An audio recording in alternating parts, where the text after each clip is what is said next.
What is up, everyone? It is Lovenji Gaming here, and it has been a while since I've had to do one of these introductions for you because of the Command & Conquer series being so heavily cutscened. So I'm kind of having to remember how to do these. We're here now. We're going to be doing the Covert Ops missions again. We're going to be starting with GDI, and then we'll finish with NOD, and that will close out the CNC 95 series. I hope you enjoyed the base game. These Covert Ops missions are going to take a little bit longer. Today's mission is called Blackout, and Blackout features a start with 2 commandos. Well, you'll see the mission, but it requires a little bit of micromanagement, and also features me messing around with the mouse instead of realizing that the game speed wasn't on faster. So, you know, there is that. Anyway, without further ado, let's get this underway.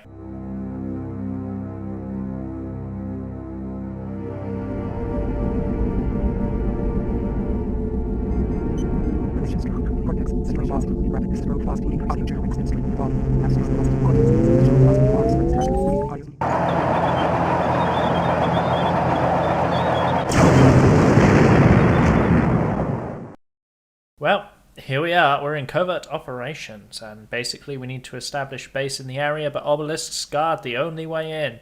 So we have to cut the power, and we're going to be doing that with 2 wonderful units known as the Commandos. So the very first thing you do in this mission is turn the game speed down. It gives you more control over the individual units, which is particularly important when it comes to health conservation. I'll do this a few times in GDI missions where we start with a commando, just to give us enough reaction time to the very first attack that the commando is often put under, because, I don't know, Westwood really didn't like their own commando missions and wanted to make them as hard as possible. So, here we are, and we're just going to push up this path. It's pretty straightforward. Group your commandos into individual control groups, and at least they're generous enough to give us 2 commandos instead of expecting us to do this with 1. Select target.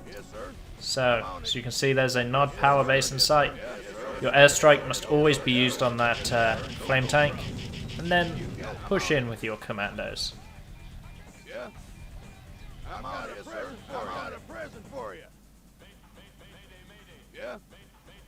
So, same issue persists as persists in the other GDI commando missions, in that it's completely random as to how many men spawn from these buildings when they blow up, if any at all. But we do have an advantage, and that advantage is that we start off with the GDI airstrike, which is already ticking down for its next damage. So, access to the airstrike is always a significant advantage when you're playing GDI, and if it gives it to you for free early on in the mission, then the mission is never going to be particularly difficult. I make a mistake there. Do not destroy that obelisk with the commando. I kind of did it on autopilot. Basically now I have to micromanage my unit, and I have to do so very carefully, because what's actually now going to happen is the other obelisk on the other side of the path is now back online. There's enough power for it to be able to fire. So I've now got to make my MCV hug this wall to get past the obelisk without being shot. You'll hear it charge up, but don't worry, so long as you stick to the wall and keep moving, you'll just skip past it before it fires. And this really is the hardest bit of the entire mission, because the airstrike ticking down gives us a lot for free. You've got commandos to defend against the early NOD assaults with the infantry, and all we have to do now is establish our base. It would be at this point that I would recommend fixing the game speed and putting it back on faster for the base building element, as well as producing units. I don't do that, and instead I do some stupid stuff with my mouse while I wonder why the game is so slow. Because I completely forgot that I opened my own mission with changing the game speed, which, as I've already told you, is mandatory for these missions, so how I could forget something like that is beyond me.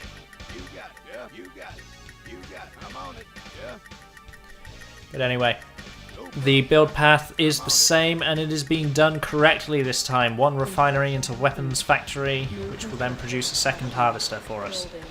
And here I am messing around while I wait for what feels like the eternity for the weapons factory to be built.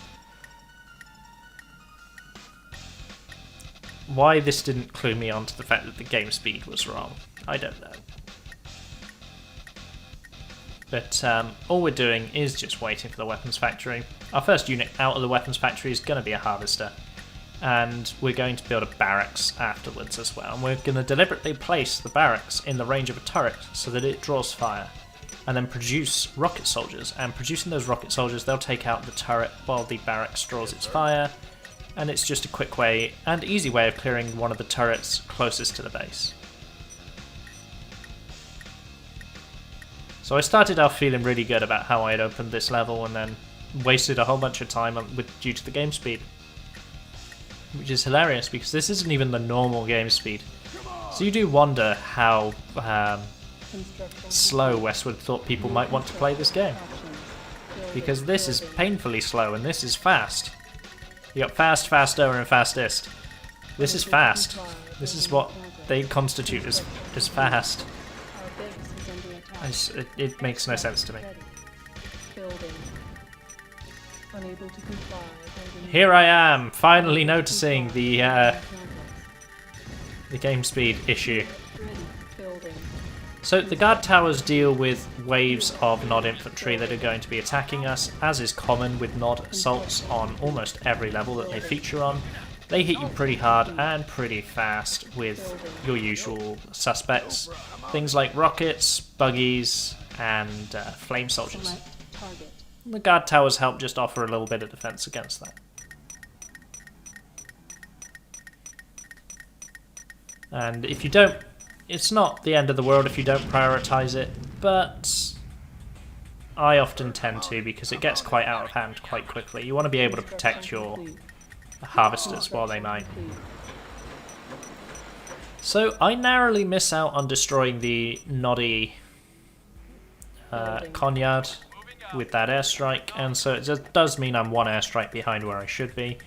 Your second airstrike, you always want to go throwing in that corner because you want to try and get out their construction yard. Then you can take out their barracks or the Hand of Nod and really start to put the pressure on them. With two harvesters going and my guard towers up, I opt to build my second refinery now, which I will then also obviously populate with another harvester. And really, 4 harvesters, 2 refineries is about the eco that you need for this level. You can go higher, but you would need to throw away more units to clear the other Tiberium fields. And you'd be contesting Nod for their own Tiberium field very, very quickly, very early on in this mission, which means you won't have airstriked them anywhere near enough to have weakened them, and you'll basically be dealing with full force Nod. Not that that's a bad thing, that's a completely alternative way to play. But I like to do these sorts of things a little bit tactically.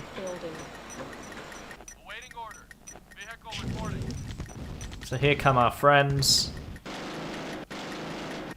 Not the most threatening in the world. And this Tiberium field is covered by 2 turrets. Now, pathfinding in the original Command & Conquer is horrible. It has always been horrible, and it continues to be horrible. But now we know exactly where the construction yard is, we can make sure that that gets destroyed very easily.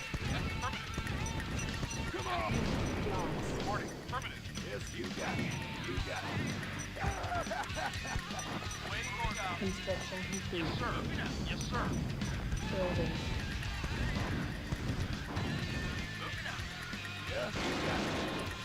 So we're doing alright now.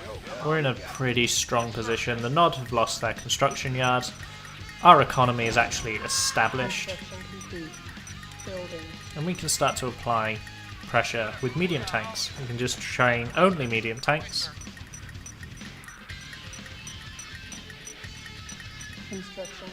And now we can push forward to clear out other gun turrets. Or just make a pretty formation with your tanks, that's fine too.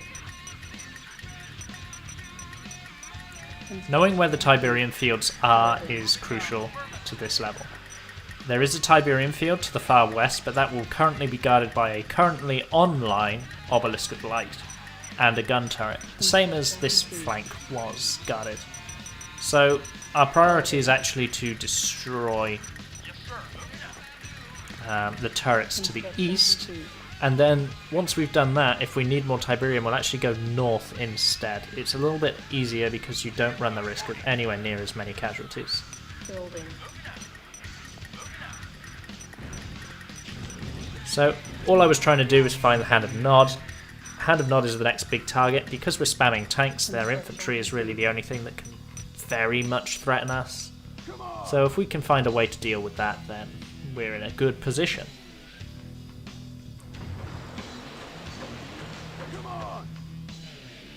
Building.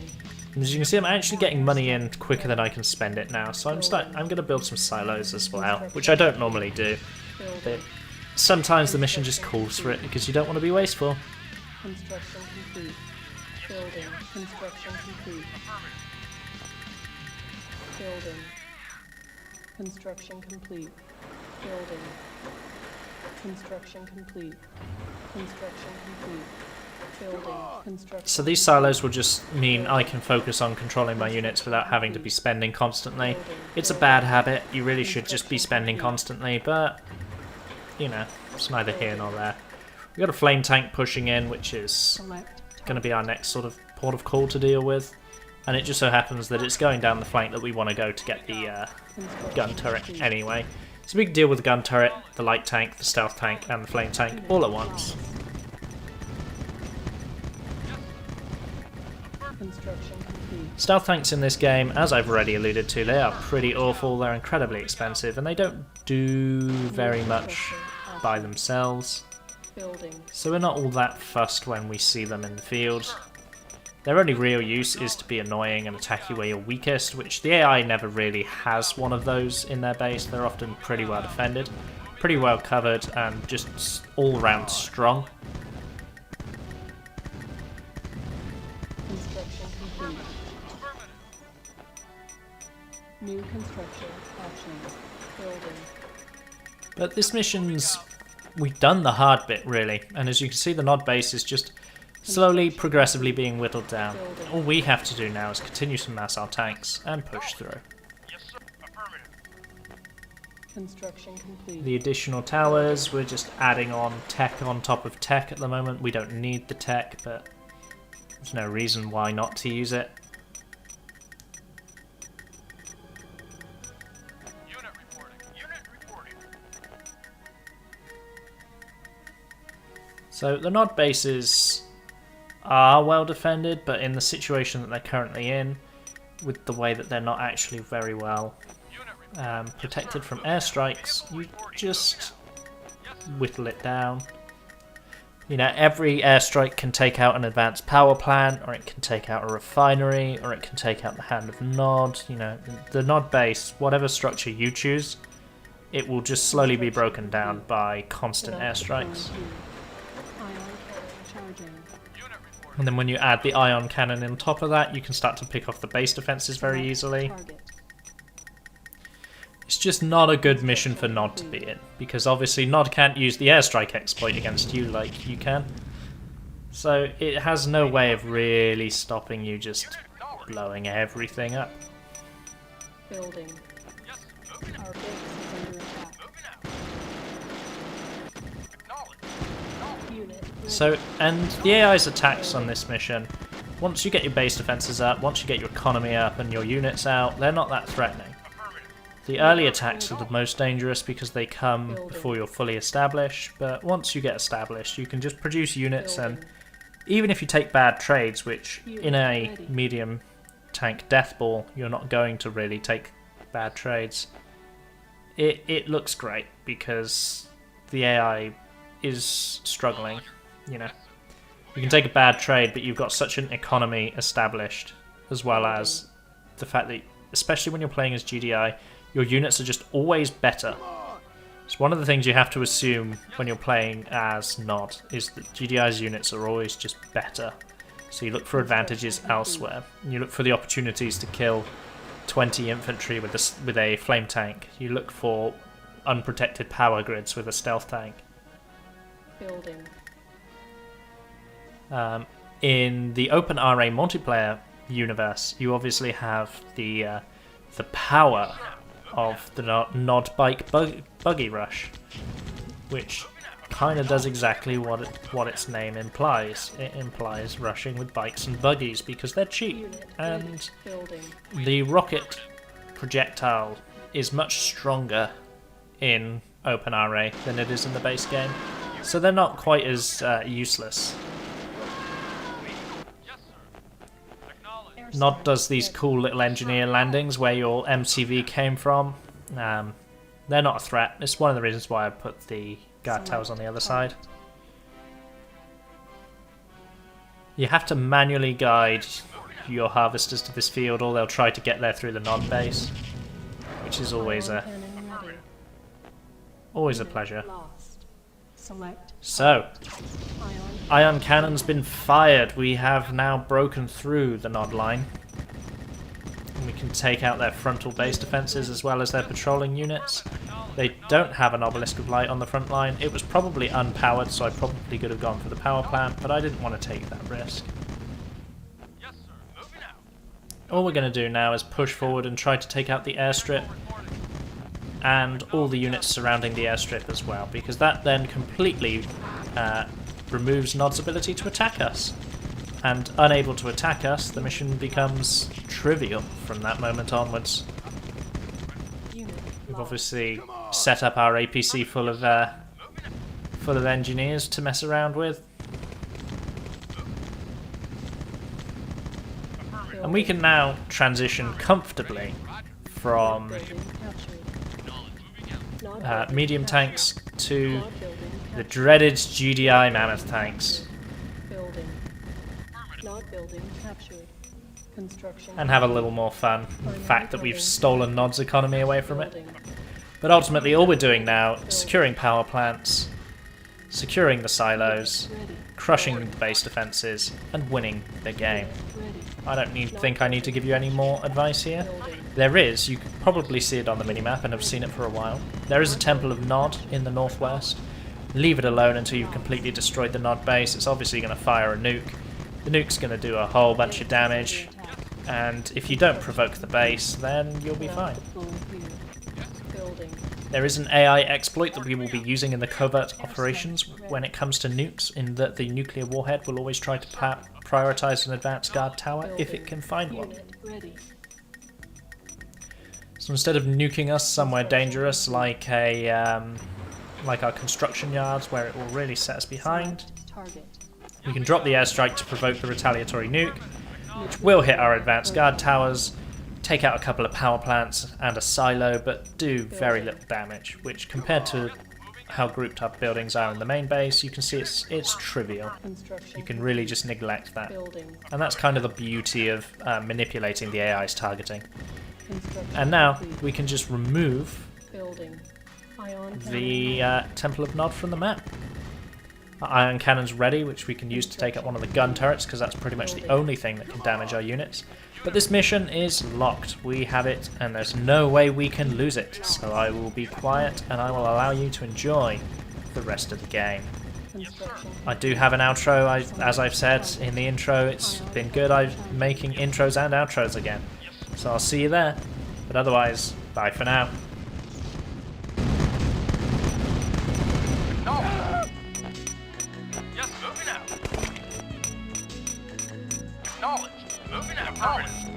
Building. Yes, sir. Moving out. Construction complete. Yes, moving out. Building. Yes, affirmative. Construction complete. Building. Yes, sir. Moving out. Construction complete. Moving Building. out. Acknowledged. Moving out. Construction complete.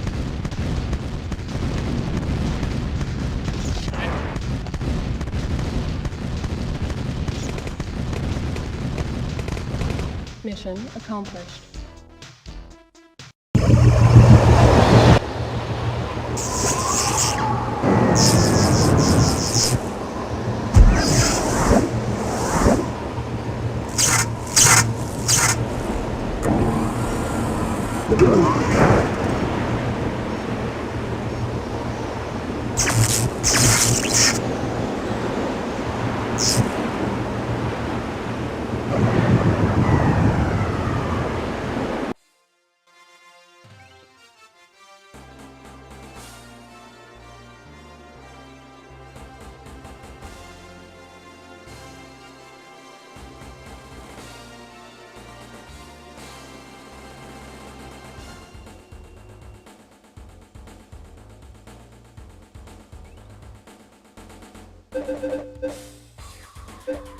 That was GDI Covert Operations Mission Blackout, and it's pretty straightforward. Any mission that gives you airstrike straight off the bat tends to be quite easy because you can actually just take out the construction yard with the airstrike and then slowly whittle the AI down. And in this mission in particular, you can actually do that quite quickly, so it doesn't even slow you down all that much to do so. A good chunk of our game time was in the fact that we weren't on the correct game speed. So, anyway, as always, like, leave a comment, share the video, don't forget to subscribe. And now we have a Discord, in fact. So there's a Discord link in the comments below. Feel free to join and have a chat. And I'll see you in the next video. Bye for now.